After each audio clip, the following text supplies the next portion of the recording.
many times do we get lost in our day? You even asked the question today, how many times did you get lost today?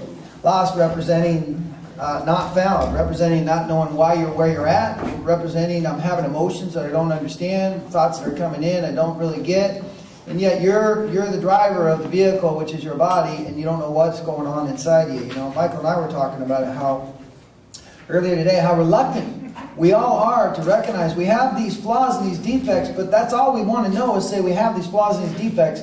We don't want to know how to deal with them. We don't want to get down to the brass tacks of what does that mean when you say you have this stuff.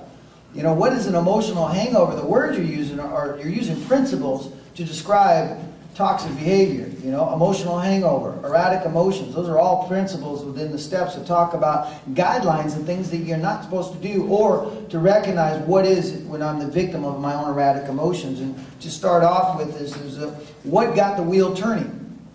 Is that my mind told me, or told you, or told somebody they shouldn't be doing what they're doing. What kind of, and when I don't even know how to live, how does my mind come up with ideas of how you should live?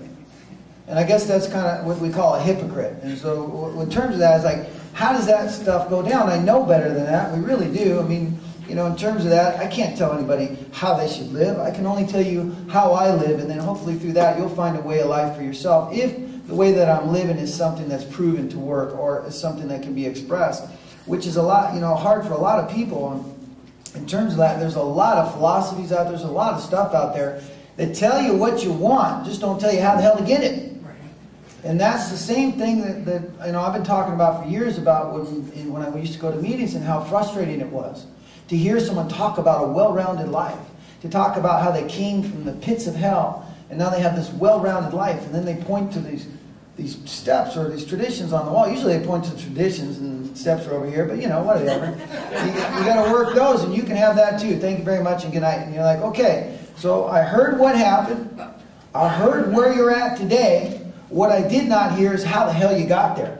How did you get to where you're at today? What was that solution? Because really, we all got stories.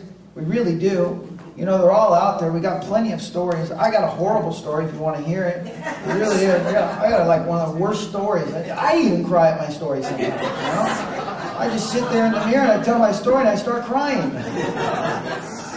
You know, but in terms of that, so we all got stories. We all got pain inside. We all got trauma. So what makes that different than anybody else is me, my mind, and what my mind tells me about my story, or my mind tells me about your story. And of course, I can analyze your story just like that. I don't know what's going on with me, but I can tell you exactly what's going on for you. And I don't understand what that means. And you know, in terms of that, what I was saying earlier in the beginning of the meeting is, most people's perception of who they are is the complete opposite of who they are. Imagine what that would mean if that was the case. What if who you think you are really is the opposite of what you really do? And that's why we're called hypocrites, because we say one thing and do another. And we're contradictory in our own terms. So how many times have you said one thing and done another? Have you talked about a way of life but then lived another way of life? And what kind of conflict goes on for you when you do that? And what is it you're claiming? And thus comes in that mode of like, when I'm in the mode of on the upswing and I know exactly, I'm in, I found it, I figured it all out, like Maurice was saying. You know, and I don't know how many times he probably heard me say it's not about time. But it doesn't matter how much you hear it, it's still in your head. You know, in 5 years, I'll get this message Casey's got, and then I'll be fine. You know, and that's just, you heard it. The guy's not talking about like theoretically, he's telling you 5 years later that I thought that was it. And I guess I hope what he recognized was it's all about a way of life now anyway. It isn't something you store up in bank accounts. Not like, I'm so far, I'm another 5 years away from getting it. I'm sure that wasn't what you were relaying, Maurice. But it was about what he had learned today, which means it all comes down to what do you have right now. And really the decisions you make right now are what dictate the character that you are right now, whether you know it or not. So every decision, unfortunately, if it was just about monitoring decisions, we'd be fine. As soon as I start telling someone what to do, I would remember the juggernaut of self-will and know that I don't want to self-righteously impose my will upon anybody, because what do self-righteous people sound like? I am right and you are wrong. How do you like it when someone tells you, or you hear from someone, you're wrong and I'm right? What does that make you do? Embrace them and warm up to them and say, you know what, Lynn, I want to know more. Please do tell me more about how wrong I am and how right you are. And I'm wrong in a total sense of my life because that's what you're indicating. So what happens is that unfortunately what we do is we walk around in this world and we impose our instincts unreasonably upon people.